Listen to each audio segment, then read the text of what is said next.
Welcome to Moments with Marianne. I'm so delighted we're spending this time here today. We have a very inspiring show coming right up, and it's all about our dogs and our beloved pets. Our first guest today is deb-nabb, otherwise known as the the-mutt-master, and she's here to talk to us about understanding your dog's needs. So Deb has been passionate about dogs for as long as she can remember. She began working and training with dogs as a hobby, and then in the early 90s, she moved to Southern California, where she trained with a seasoned trainer and picked up certain training techniques and communication skills, and she still uses all those today. It wasn't long before Deb was offering private training sessions and meeting her clients in their homes all across the country.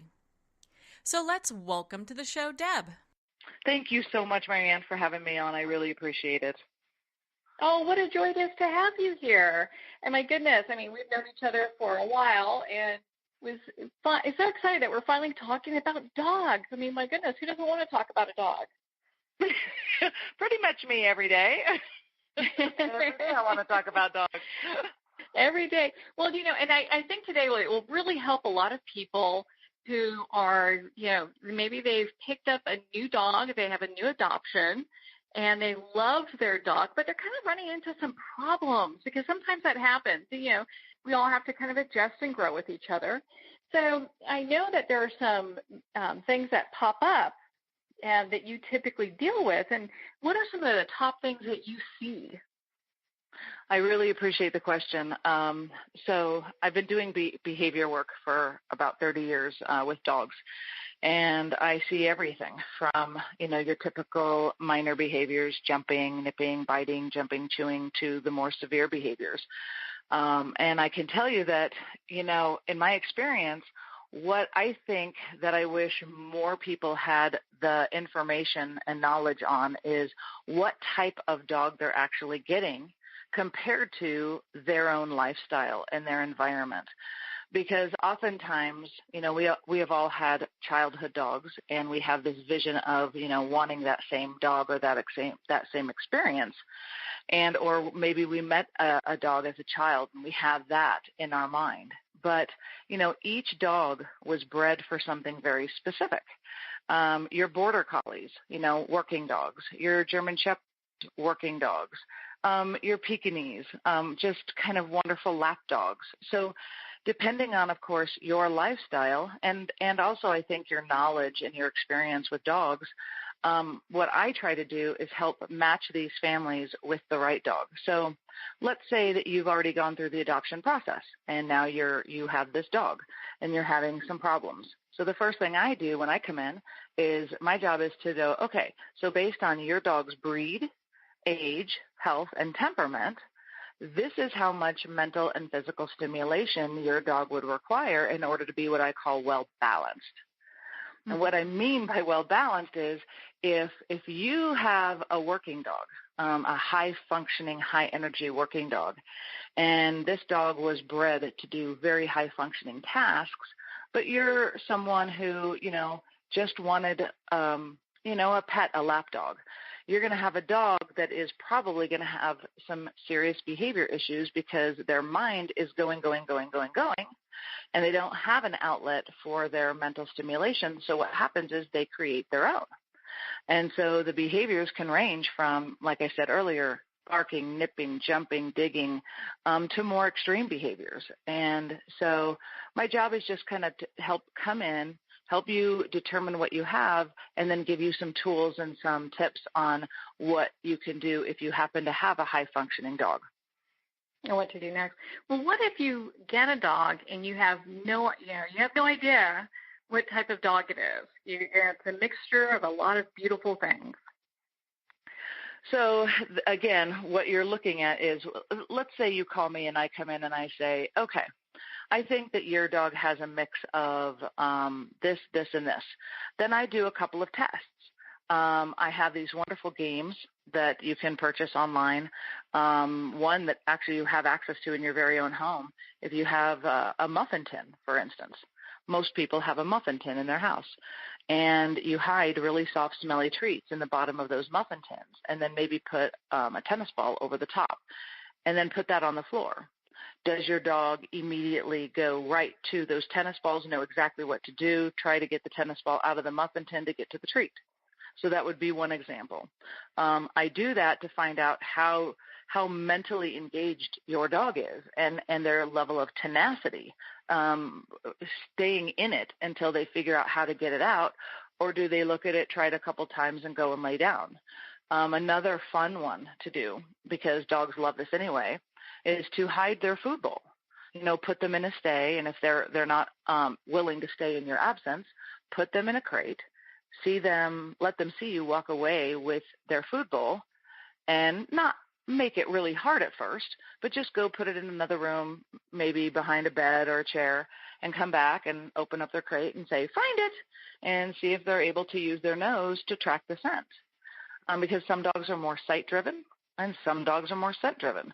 So when I have a dog that's more sight-driven, I know that I'm going to do activities that kind of center around that, them being able to enjoy that outlet. And if I have a dog that's more scent-driven, I'm going to give them lots of different tools and games to do, like scavenger hunts and hide treats around the house or around the yard and let them go hunt for it. So this is what I do when I come in to find out not only what level of mental stimulation they require, but here's the what kind of environment are you creating for your dog in terms of the rules and the structure and the boundaries and the consistency, and how also they interrelate to you? Because if you have a more dominant dog by nature, and I don't mean aggressive. A lot of people hear that word dominant and assume aggressive, and that's just not the case. Some dogs are just more high-drive, high-functioning dogs who are more dominant, and then there are more submissive dogs. And it really does matter how you interrelate to one versus another. So if you happen to have one of those real dominant, pushy dogs, there are certain things that I would have my clients do and not do. For instance, I don't know if you have one of these dogs, but almost everybody can say that they've at least had a dog at some point that is really pushy with your personal space. They kind of come right on in and kind of nose nudge you for attention and affection. Most people wouldn't think anything of that. We think, oh, he's cute, he wants me to pet him. Well, yes, he does, but unfortunately his takeaway from that experience is not what yours is. Yours is, I love my dog, he wants me to pet him, who cares? But if he demands your affection and you comply, and he does happen to be a more dominant dog by nature, that can actually lead to more severe problems later on. Never even thought of that, and that's, goodness, what a good, because a lot of times when people think of dogs being dominant, they're like, well, does your dog drag you down the street when you're going for a walk? I mean, who's walking who? And I think that's kind of where some people also get a little confused about, who's the leader of their pack, Well, and that's just it. And I will say, I'll be the first to say that I'm aware of the term the pack leader has been definitely thrown around in not so favorable ways. But let's use a different word then. Let's use the boss or the teacher or, the parent. In all society, there's always somebody who's in charge, right? You've got a teacher-student relationship, mom and dad relationship, boss and employee relationship, coach and player relationship. I mean, there's always got to be somebody who's in charge. And what our dog's natural instinct are to do is to very quickly come into a new environment and assess, who are you to me? That's all I need to know. Am I above you or below you? And then if we keep giving them the impression that we are putting them in charge, then they go out in the world and they assume that position beautifully. Well, but what does that mean? So all of a sudden you'll start to see behaviors like barking at people going by your house, jumping and barking at the fence when there's a dog or a person behind it. You'll start to see, just like you said, dogs pulling excessively on a leash. And there was this book I read a long time ago, and it was the greatest quote. It was 20 years ago, and it said, you know why dogs pull? Because we took that first step. And that's so true. So a dog doesn't come automatically equipped to know the rules of the leash. If you really think about that, we've got this little piece of fabric with a hook on the end, right? And then we attach it to a dog, and we assume that they should know what to do. And so what I try to explain to my clients would it be a good? Go ahead. What would be a really good example of that, or cats? When people try to put a cat on the leash and they just lay there, I just like those videos. But it makes sense because we're like, what are you doing? So it does take a little bit of an adjustment. It does. Well, they're like, first of all, and here's what most people don't think about. In the wild, dogs have this beautiful ability to flight and remove themselves from an uncomfortable situation, right? Well, what has the leash then just disallowed, right? So here's this poor dog whose instinct is to go, I'm not comfortable in this situation, or I don't like you, or I'm fearful of you, and they could leave, which is really what they would do. They avoid conflict at all costs. But what we forget is that this leash has now disallowed that. So what is their only option? Yeah, only option is really to be aggressive and fight, yeah. Exactly. If they feel that afraid. Well, and so when a pet parent sees their dog acting out while on a leash, they're just getting angry because they think they're being naughty. And what I try to do is get the pet parent to see it from the dog's point of view and really help understand that, are you possibly putting your dogs in a situation on a regular basis, whether it's meeting a new person, meeting a new dog, a new sound that is a little bit off-putting to the dog, where they're just not ready yet. And then I help them understand there is a way to desensitize them to those fearful experiences and help them form beautiful, positive associations with those situations and stimuluses. So there's just so much that go into really understanding the mind of a dog and understanding where they're coming from emotionally. And so, I talked to you last week about one of my favorite topics of all time, which is body language, body posture, and calming signals, displacement behaviors. And it's something that I talk about in all of my presentations, whether I'm talking to animal control officers or veterinary technicians or pet parents. And that is, our dogs have this beautiful communication that they try desperately to include us in. But unfortunately, most people are unaware of this communication source. And dogs and animals in general have this physical tool that they use. They're called calming signals. Now, depending on what book you read, they're also called displacement behaviors. So, as I said, there's about 15 of these in total, but really only 5 of which not only that you would recognize, but that are most commonly used. And so one of them is yawning. Now, have you, Marianne, ever seen your dog yawn? I have. Okay. And he does that. He just is there. So do you happen to take note of when he's yawning, what's going on? Not really. No, I haven't. And most people don't. They just go, oh, he's tired. Just like when we do it. And what's interesting is yawning is a way, again, it's a self-soothing tool that dogs have to calm themselves when they get nervous, anxious, fearful, uncomfortable, whatever. But here's the rub.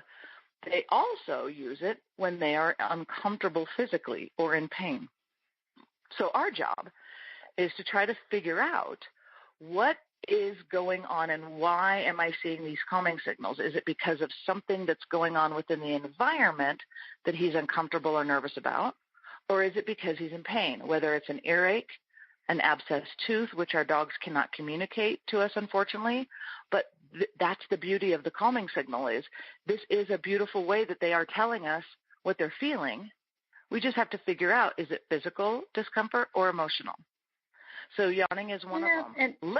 And that makes a lot of sense because, when Maxwell was alive, we used to go see a dear friend of ours that we've talked about quite a bit, Dr. Marie Bartling, and he was actually seeing her for, he had really bad arthritis before he developed cancer. And so he was in a lot of pain. We had him on different pain medications over the years to try to manage that for him. So it's interesting that you bring that up, because it's like, I'm wondering at the times when he did that, if he was just trying to tell me, hey, I'm in pain and, I need help here, and I didn't know. Absolutely. So it's good to know these things. Yeah, so lip licking, if you're listening, I want everyone to write these down, because you're going to forget them, and these are all important. So lip licking is when, the tongue comes out and it looks like, like you would lick your lips, like, and it could happen twice, or it could happen 4 or 5 times. But lip licking, yawning, eye aversion. So it's sort of eye aversion, or the look away, is the way it looks is you almost get this impression that your dog is ignoring you. They're sort of looking at you out of the corner of their eye, but their head is facing a different direction, and you can almost see the whites of their eyes more, and they're sort of looking at you, looking away, looking at you, looking away, and you almost get this feeling like, okay, what's going on? And so it's really like if they could talk, they'd be saying, okay, I'm really feeling uncomfortable right now, and I wish you would just stop talking or just go away. But it also can, again, be a calming signal. That one is not as common for pain. The most common ones for pain are the lip lick and the yawn. Another really good one is the shake off. And you'll a lot when your dog is wet. If you give them baths regularly, they use that full body shake to get all the water off. But another time you'll see it is in the morning. If your dog sleeps in the bedroom with you, they'll either get up and stretch and then full body shake, or they'll shake and then they'll do a stretch. You can almost set your watch to it. There's another time they'll shake, and that's after they come home from a walk and you take their equipment off, and they'll be like, da-da-da-da. They get all that, energy off their system. But if they haven't just woken up, they just haven't had a bath, or just come home from a walk, and they do that, it's a beautiful calming signal. One of the stories I remind people, and I think a lot of people have seen it. If they haven't, it's available on YouTube, is when the newswoman Kyle Dyer, unfortunately, was bitten on live TV. And if you watch that video in slow motion, you will see that this dog was very much trying to communicate with her and giving calming signals. And I was watching it live at the time, and I knew what was going to happen, because he kept trying to tell her. He kept trying to tell her through a series of calming signals that he was becoming uncomfortable. And unfortunately, because she did not know that, as most people don't, what occurred next was just an unfortunate accident, that the communication he was trying to give her was not received. And being a bite case specialist, and as an approved behavior specialist in the courts, I will tell you that 99.9% of all dog bites are due to the fact that we were not aware of these beautiful signals that our dogs give us, that tell us they're getting uncomfortable. And then when we don't listen, or we don't know, or reading, we keep doing what we're doing, and that thus elicits a bite. And so knowing these calming signals are so important if you really watch and pay attention.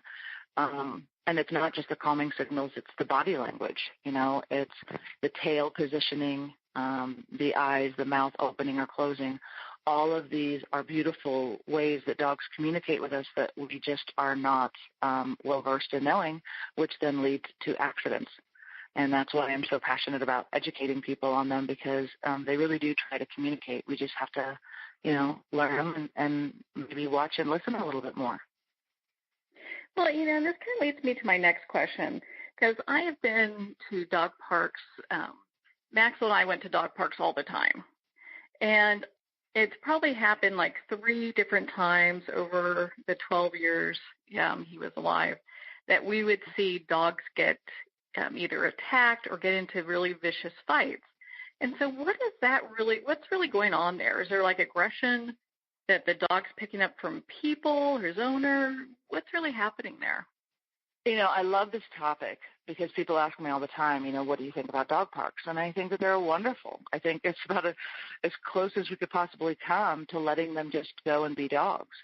But partially it can be a leftover relationship that's been established between the dog and the pet parent. So there are certain dog parks that I'm not fans of. I don't like the smaller dog parks where people just sort of stand around and chat, because if the dog and the pet parent's relationship is one, again, where the dog feels that they are in charge and that pet parent is a resource for them to protect, then any dog that wants to come up and approach that dog's pet parent, that dog's going to get a little bit possessive or aggressive. And the same would go for if there are multiple dogs in the household. Some dogs are so bonded that when a strange dog wants to come up and say hi to a dog, the brother of that dog or sister of that dog will be like, oh, no.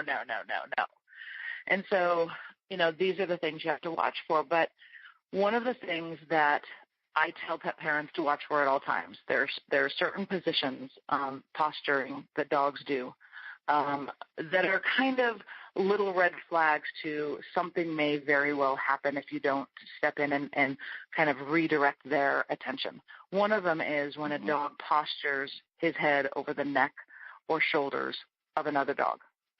So that's a very dominant stance. And there's this moment of just freeze. And something can happen in that moment. So I usually use the "let's go." It's an excitable energy versus a buddy. You know what I mean? So when you bring in that negative energy, the dog picks up on that, and it's like, okay, I need to take it to the next level. But if you just go, "let's go," and start walking the other way, it helps disperse that energy of what's going on in that moment. Another danger is every pet parent out there, if you take your dog to dog parks, don't let your dogs mount another dog. It's a really good fight starter. That is not cool, especially from with Maxwell. I mean, he had such bad arthritis, and his back was horrible, in kind of poor shape. Yeah, it was awful because every time, it didn't happen too often, but when it did, it's like then I'm having to take him to the vet to have him, have chiropractics because he was just in so much pain after that. I mean, and some people think they just kind of let it go and don't do anything, No, it is. That's why if you talk to any really good doggy daycare facility that has trained their handlers well, these are the types of behaviors that they avoid at all costs. And it's no mounting is allowed. Those dominant postures not allowed. When a dog puts his paw over the head, back, or neck of another dog, that's another. And that's why, has your dog, for instance, ever come up to you and put his paw up on you? No. So Maxwell was really good that way. Okay. He most would never go, do that. Oh, you want to shake? Oh, you want to say hi? And I'm like, actually, that's it most often is a very dominant move. And so I really want people to know the difference between dominance and aggression. Dominance is just saying that they are being more in charge of whatever situation that's in there. So if you keep allowing that behavior and or rewarding that behavior by looking at your dog in that moment, talking to him, petting him, touching him, all of these things, your dog is going to walk away over time with the impression that, okay, so I guess I am in charge.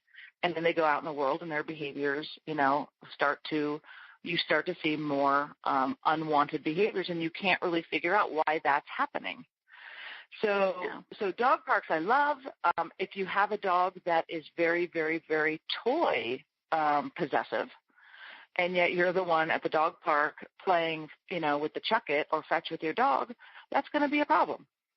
Because, there are other dogs that see that ball and go, ball, squirrel. They naturally want to play after any ball. Yeah. And so, it may not be the best place in the world for you to go and let your dog run and play fetch. So these are the things that I talk about. I love if people continue at a dog park to keep the momentum moving. You just keep walking and walking and walking and don't have that stagnant energy, because that just promotes such a much better experience for everybody. Don't be on your cell phones. Don't be caught up talking to your friend and not paying attention to your dog, because, you and you alone are responsible for your dog. And hopefully, if you're watching, you can definitely keep things from happening before they do. Yeah, and kind of nip that in the bud. And I was very lucky with Maxwell because we just got along so well, and he wasn't an aggressive dog at all. Actually, what kind of dog was Maxwell? He was an Anatolian Shepherd. Oh, so very high functioning. Mm-hmm. Very smart. Very smart. Yeah. So your dog is the perfect example that I would talk a lot about mental stimulation, because most people, if I said, how much exercise do you give your dog a day? I hear the same thing. Well, we play in the backyard, we play fetch, sometimes you take him out on walks. And I'm like, okay, well, how much mental stimulation? Well, they either say, what's that? Or what do you mean? Or, well, we play fetch. And I go, no. Mental stimulation is anything that causes your dog to think or problem solve. And I kind of compare it to you and I going to gym class versus taking a hard math or science test, right? Which one is more mentally, or which one is more exhausting? The mental, right? Of course. So if you have a high-functioning dog, most people would be shocked when I say 80% mental and 20 physical is all your dog needs. Yeah, Maxwell is really good at opening doors. Doors. Of course he is. He's a working dog. He worked it all right. He can open anything, We used to call him Houdini sometimes because he would just get in, plays. I'm like, what? How'd you even do that? You get out if you didn't want to be in a, in a pen with another dog because we had went to go up in the mountains. It was like a 7-foot-tall fenced-in pen. Got out of that. I mean, he was getting out of everything. So he had his mind set on what he wanted to do and what he was comfortable with, Well, and that's why I am such a fan of helping pet parents come up with beautiful mental stimulating activities and games that make your dog mentally tired. Because a mentally tired dog is a well-behaved dog. After gym class, I don't know about you, but I was jazzed. It was just, raring to go. And so all these people are out there doing these things that they think, walking their dogs and playing fetch and letting them play in the backyard. That's all great. But what your dog is really saying is, do you know how smart I am? Do you know what I'm even capable of? And trust me, if you don't provide me that beautiful outlet, you will not be happy with my version. I don't know. I mean, I got pretty lucky. Maxwell, his best thing would be to, see how he can get different forms of chicken because he loved chicken. But, other than that, we were pretty good. So it wasn't. Well, you are this beautiful, beautiful, submissive, yet very smart breed. And that's what everybody would wish for is I want that high functioning breed, meaning that's smart, so they can pick up on things. But I also want that beautiful temperament, that submissive temperament where, I'm not going to be dealing in 6 months with a dog that's biting people as they come in the door. No, that would never happen. In fact, I had to protect us from coyotes because that wasn't his job. So, it's and that's what I deal with. Yeah. Well, and so, it's so, I know you help people pick the right dog. Let's say they didn't go to the shelter and just pick a dog. You really help people pick the right dog, not just for their home, but for the environment that they're providing. Correct. Yes. It's everything. It's lifestyle. Are you couch potatoes? Are you guys hikers and hunters and fishermen? And do you, go on vacations and do you take your dogs everywhere, or do you just like to stay at home?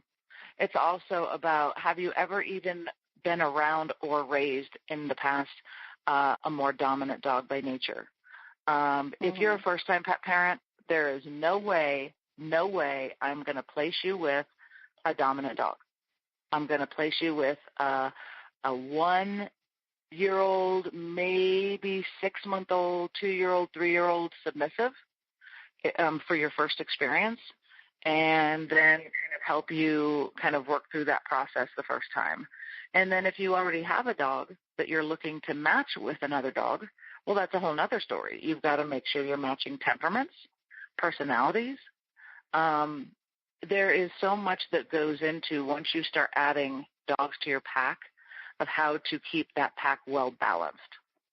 You know, and there's really is so much that goes into helping understand why your dog is doing the things they're doing. But as you know, I've told many people, I'm writing my second book right now called "It's Not the Dog, It's You."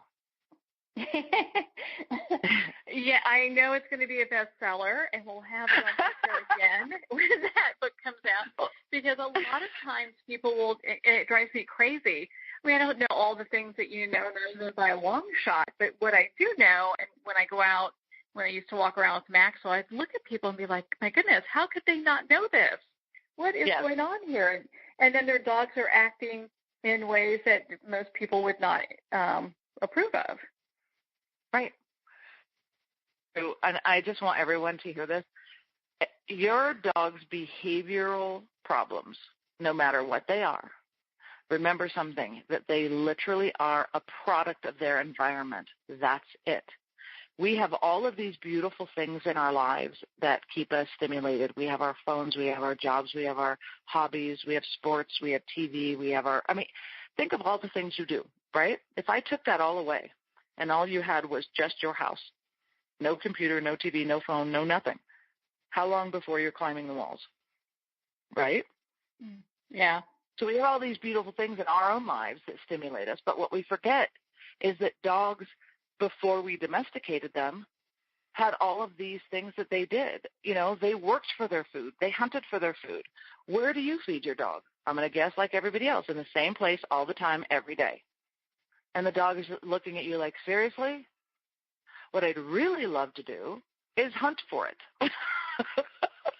So I say, hide their food bowl. Let them have some fun. You know, don't have it in the same place all the time. Create beautiful, fun activities and things. Get your dog out in the world. Let them socialize. Let them get used to life. The only reason dogs are so scared and nervous all the time is because we rarely take them out and make them a part of our lives. And the more that you take them out and the more you get them desensitized and help form beautiful associations with all of these things that they're a little uncomfortable with, the better they become.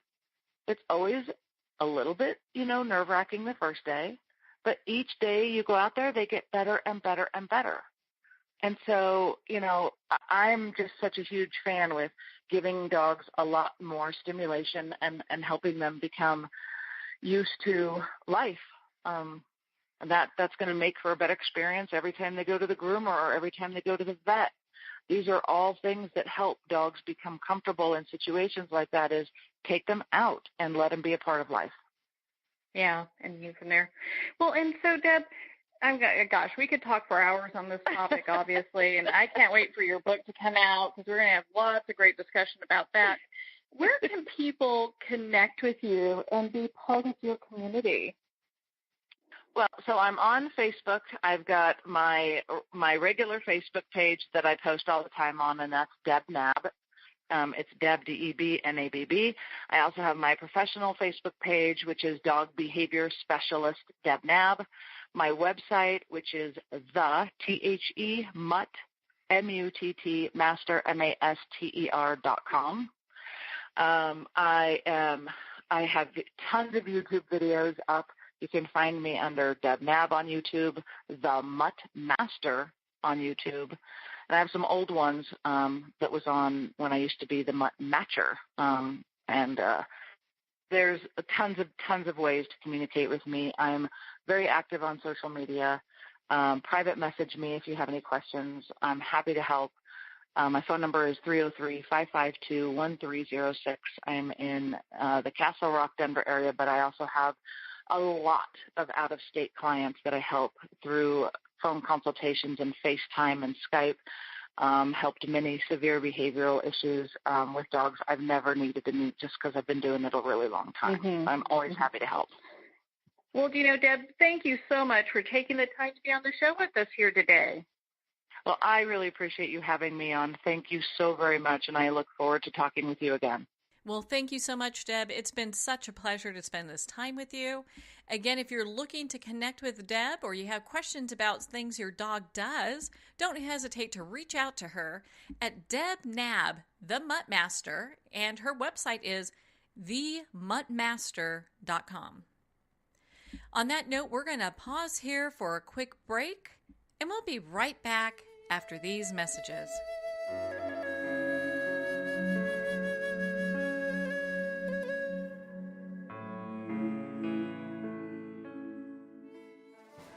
Internationally recognized and award-winning author Judy Goodman works and teaches outside the box of limited thinking. Working with people from every walk of life, her goal is to empower you to be the best you can be, no matter what the challenge is. Born with the gift of seeing beyond our normal vision, she has an extraordinary gift of working with every challenge. Teaching beyond conventional wisdom, her work is described as life-changing. Visit judygoodman.com. That's judygoodman.com.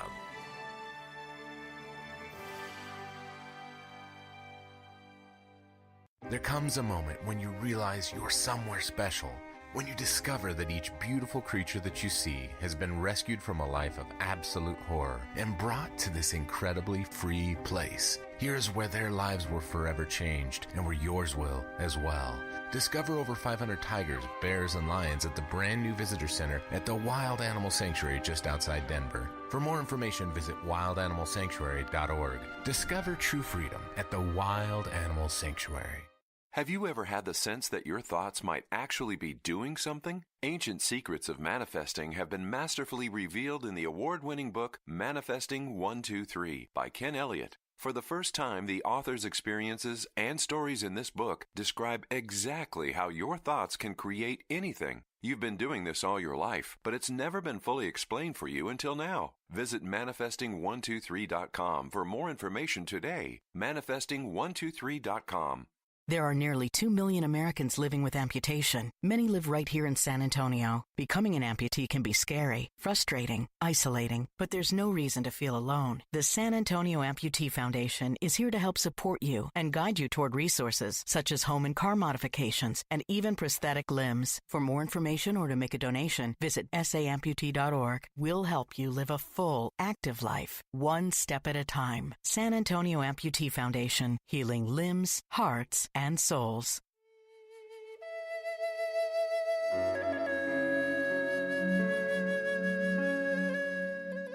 Welcome back to Moments with Marianne.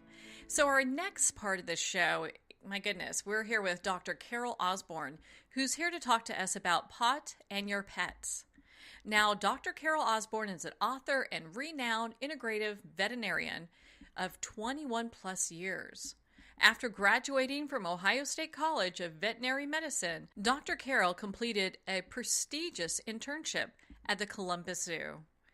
Shortly after, she launched a very successful private practice and became the founder and the director of the nonprofit organization, the American Pet Institute.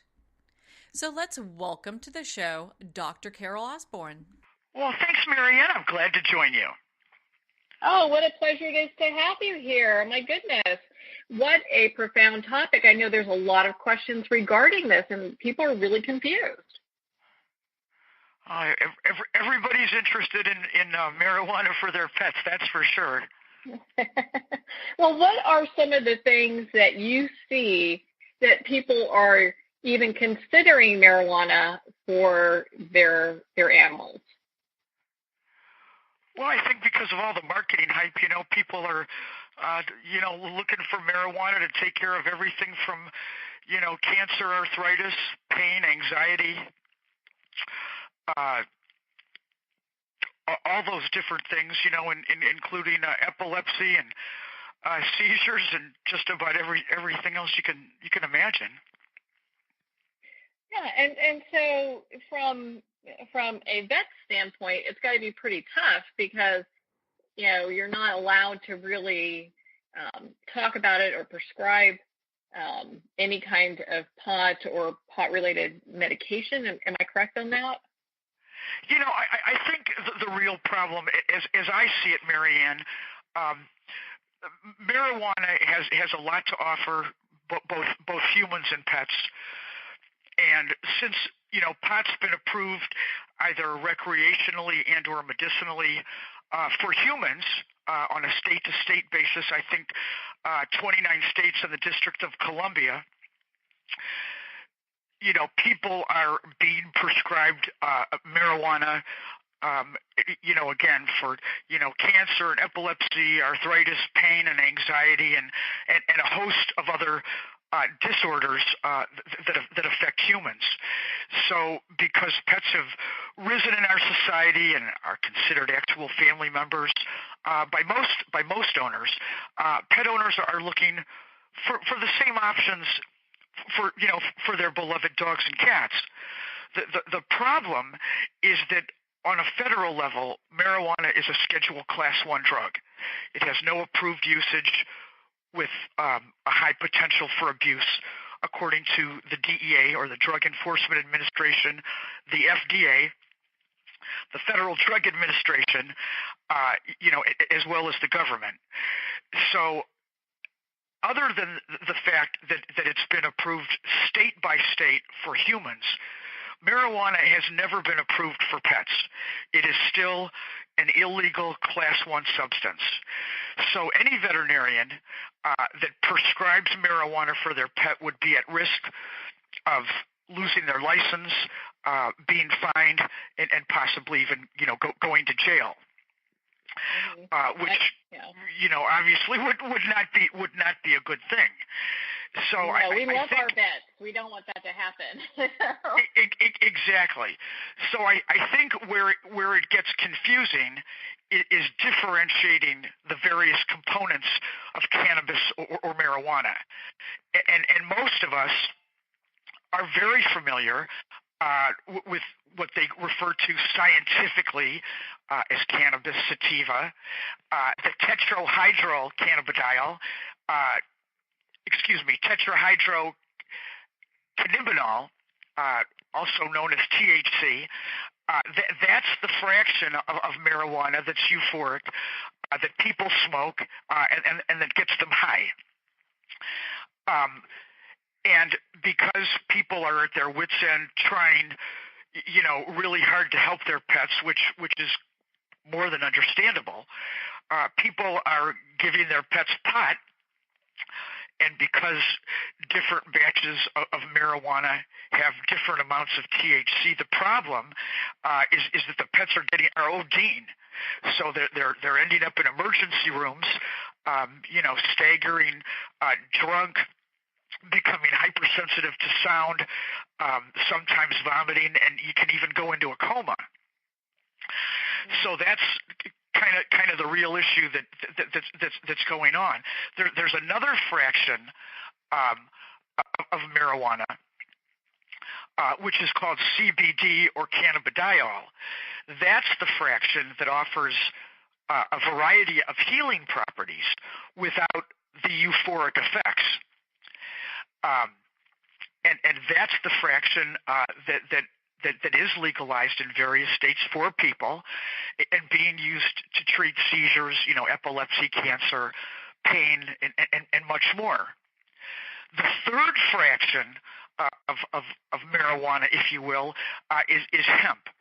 Hemp contains trace amounts of THC, less than 0.3%. And that's why products made from industrial hemp are legal to buy, sell, transport, et cetera. So that as far as marketing, they've got all kinds of pet marijuana products out there. Bones and biscuits, tinctures, oils and treats, etc. And they're all said to contain different levels of the CBD, and the hemp without the THC. The problem is that, once again, as far as veterinary medicine goes, this is an illegal substance. Consequently, there is no regulation, There's no analysis. There's no guideline. There's no nothing. So people are going out there, and many veterinarians are too, I would assume, and buying all these different supposed CBD and hemp products with all these claims and testimonials and everything else. But the truth is, there's no way to have any idea of what is actually in the product, regardless of what the label does or does not say.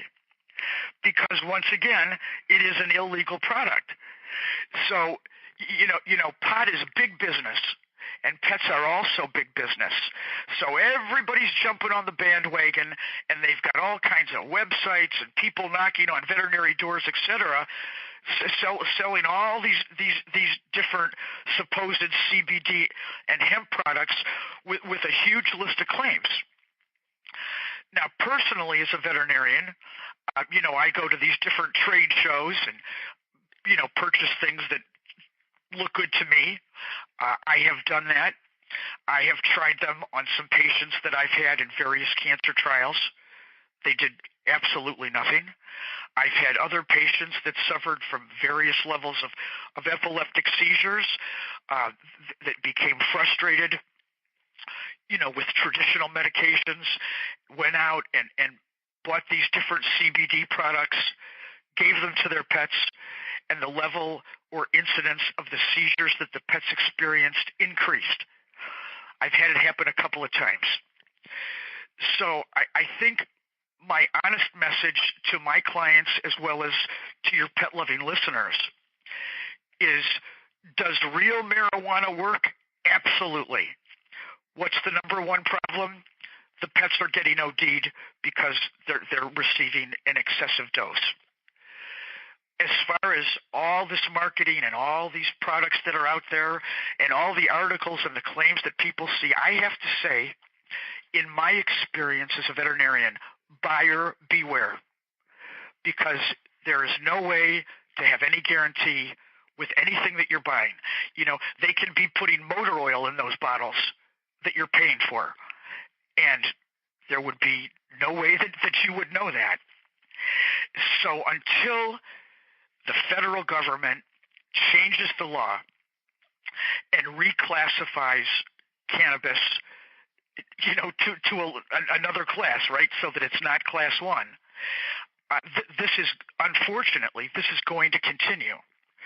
Now, the good news that I can share is that within the last 60-plus days, Cornell University in New York completed one study on cannabis in dogs that had various levels of arthritis and multi-joint, problems. And they reported a substantial improvement in these dogs that received the cannabis in the study. They are currently running a study on cannabis in cats.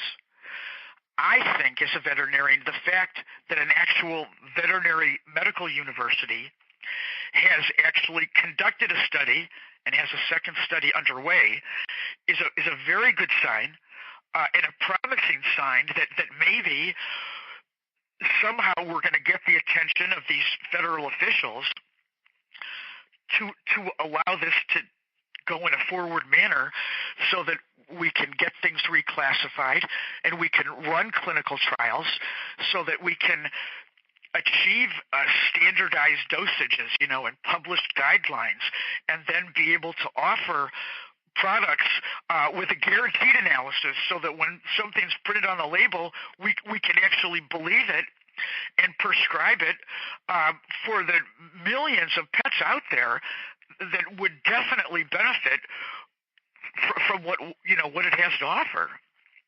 Mm-hmm. I'd agree with you. As a pet owner myself, I had a dog for 12 years named Maxwell, and when we moved to Colorado, we had seen lots of different vets for he was having a lot of itching and chewing, and we finally got to Colorado, and we found a fabulous vet who diagnosed him with pain, and it made perfect sense with a lot of the other symptoms that he was having. And because he was always chewing on his hips, and it's because he was, trying to relieve the pain that he was in. And so once we started pain therapy, that's such a thing. I mean, because you go through, you have to check and make sure his liver is going to be okay every month, and and you're trying these different dosages, and that worked for a while.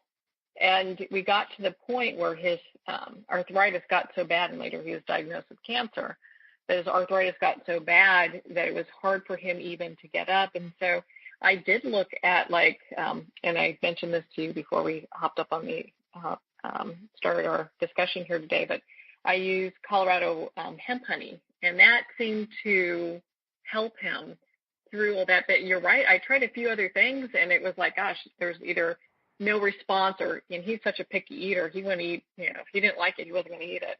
So that was like one of the few things I could actually get him to participate with me and eat that, that worked. Yeah, I mean, I've had, years back, I've had people call me from, some of these areas, as I recall, in California, in some of the different areas where people are growing it and whatnot. And the one lady at the end of a consultation said, by the way, there's, one thing I didn't tell you. And I said, what's that?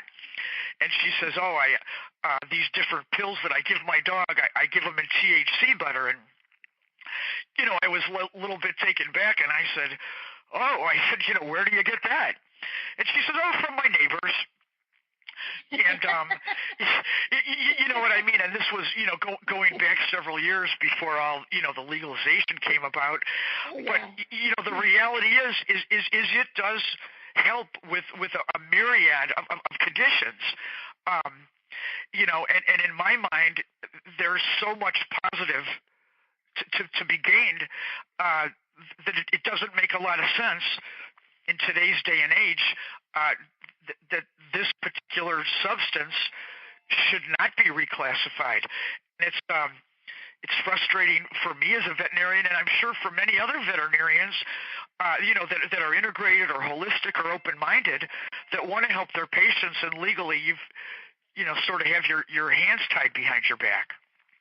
Yeah.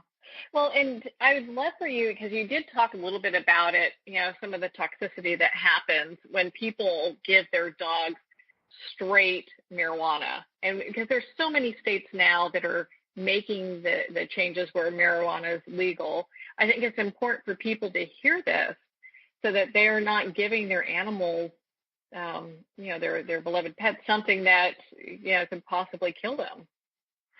Yeah, well, I don't really think, excuse me if I'm wrong, but I don't really think that there are published cases of any pets dying from marijuana. But there are many, many, many cases, especially, the PEDIAR rooms in places like Colorado, where there's like a fourfold increase, in pets coming in intoxicated, from the pot. And I think that's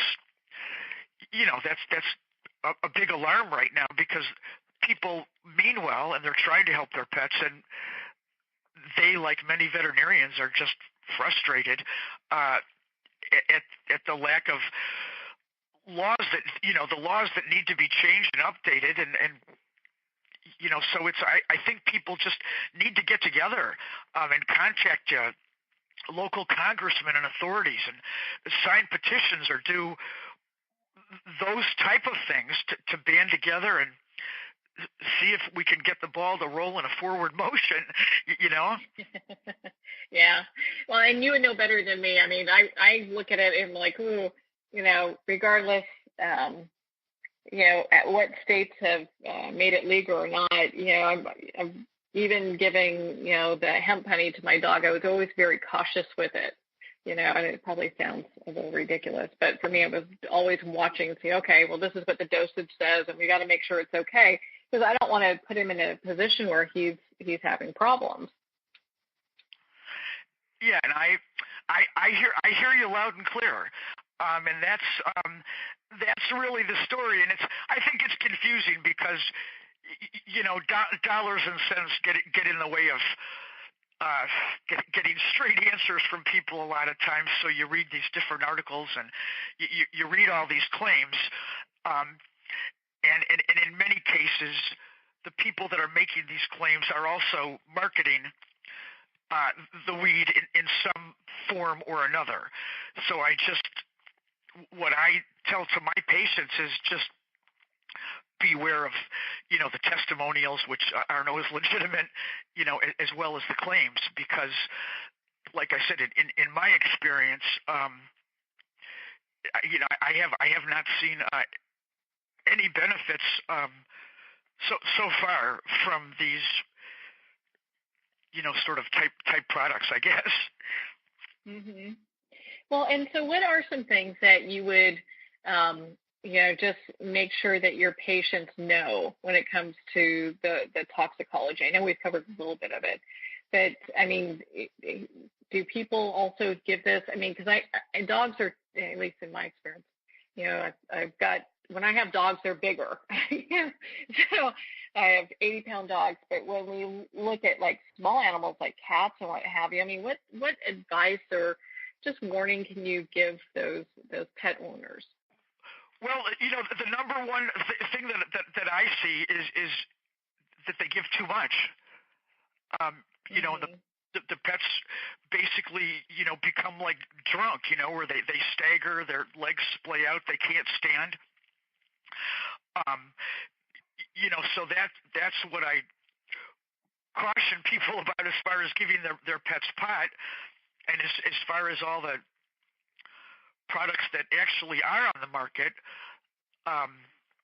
Like I said, there's really no way to know what is or what is not in the actual product, because there's no regulation of any kind, regardless of where you get it from.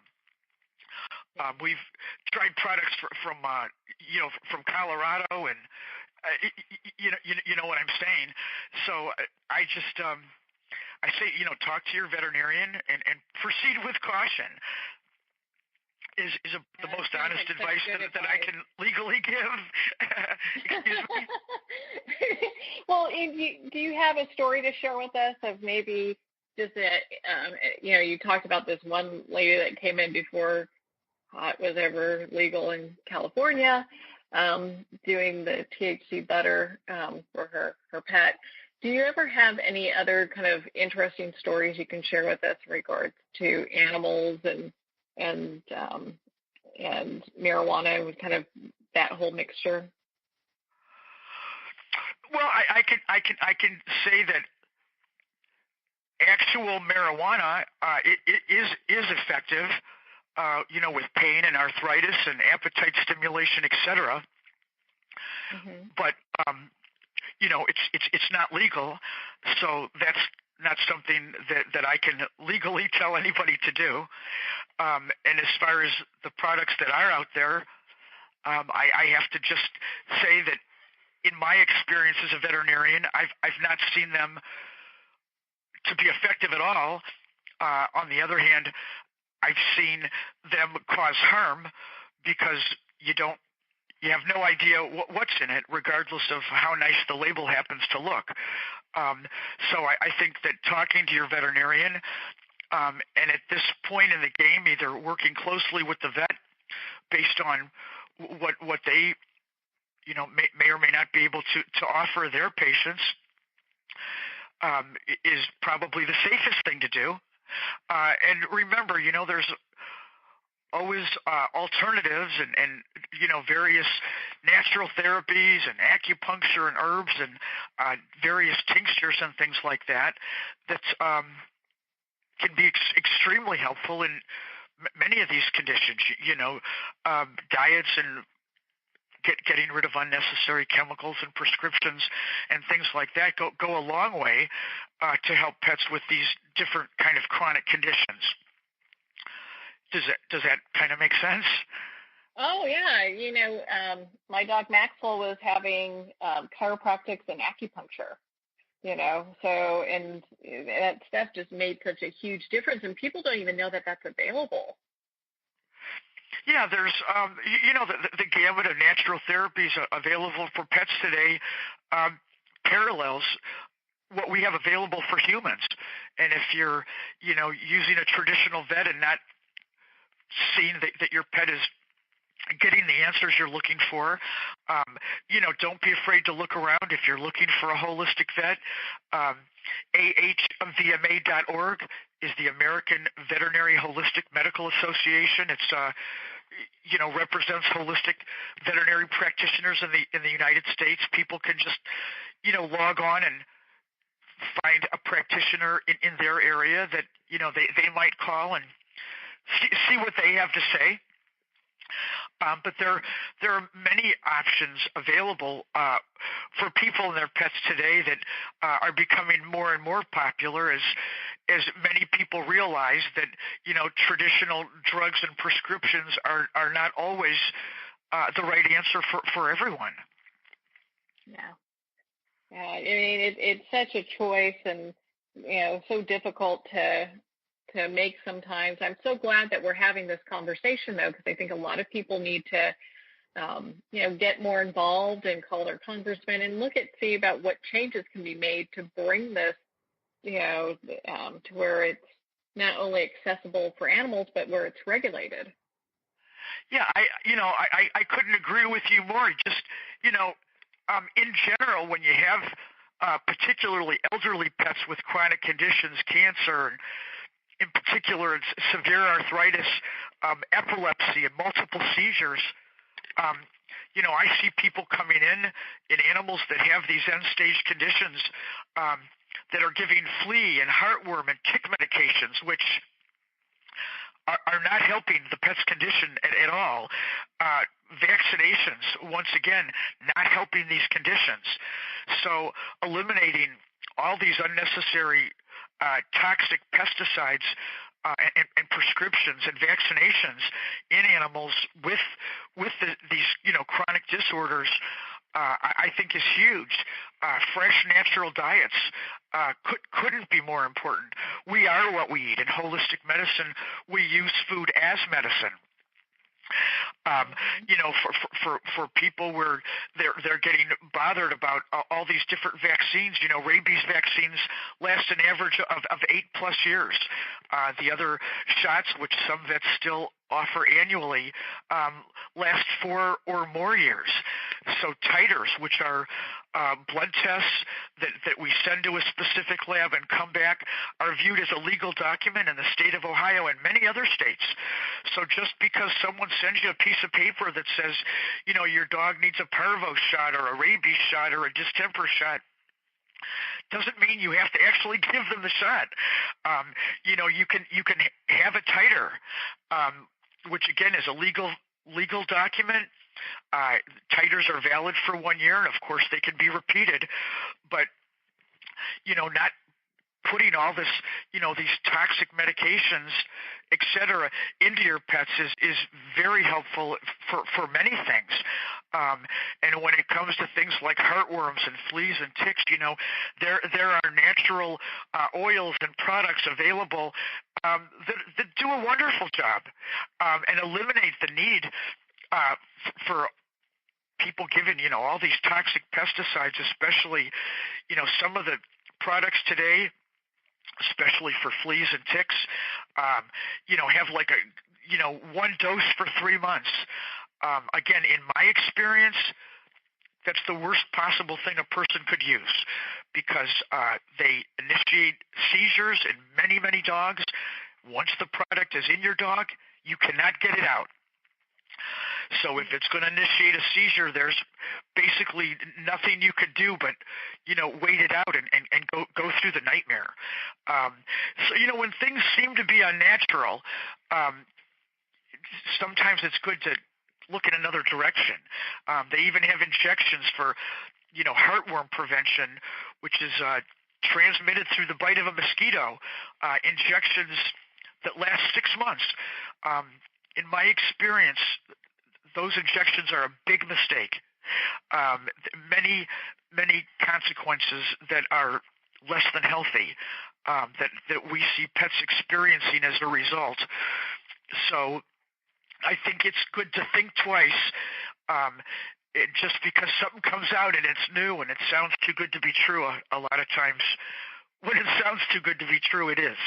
And so I just think you have to kind of do your homework and take a deep breath and think about things before you just jump onto something and then you're dealing with all these health issues that you kind of weren't planning on. Yeah, having to deal with the aftermath of all that, and isn't that the truth? Because especially when we're introducing, a lot of these things are so toxic. The flea and tick stuff, that stuff is so toxic, and then we, I expect our animals to be okay after it. It's kind of a tough thing. So I know that there are natural alternatives that people can look to so that they're not having to put these toxins in their animal's body. All kinds. Yes, there certainly are. And many are extremely effective. You know what I'm saying? And those are things that it's great to, talk to an integrative or a holistic practitioner about, and sort through the options available. But there's all kinds of topicals and essential oil combinations that are out there and available, and that do a real nice job. For people worried about fleas, you can buy a box of borax for $7 in the laundry detergent section of just about any grocery store. And in a home that's free of fleas, you can sprinkle your carpets and your floors, leave it on for a couple hours, and vacuum it up. It gives you 1 year of natural flea protection within the home that is effective in a flea-free environment, to begin with. And these different essential oil combinations can be extremely effective. And so those are great things to consider and to talk to a healthcare, professional about and see if it makes sense for your particular animal. I think that's such great advice. Well, Dr. Carol, where can people connect with you and learn more about all the things that we've been talking about in regards to some of the natural, pet care? And I know you're in Ohio. Is that correct? We sure are. We're in Chagrin Falls, Ohio, about 30 minutes east of Cleveland. Our website, chagrinfallspetclinic.com. Our toll-free phone is 1-866-Dr-Carol, which is 866-372-2765, and we welcome questions and comments both by phone and by email. We've got a big website and a huge blog where I've written well over 1,000+ articles that deal with everything from cancer and fleas to pets on pot, that people can read through. And so we're always here to help people with their dog and cat issues, and it's always our pleasure if we can help. Well, Dr. Carol, thank you so much for taking the time to be on the show with us here today. Well, Marianne, it was my pleasure. Thank you, Dr. Carol. It's been such a pleasure to spend this time with you and to talk about pot and your pets. Well, we're at the end of our time today. I would like to thank everyone for tuning in. You've been listening to Moments with Marianne. And remember, make every moment count.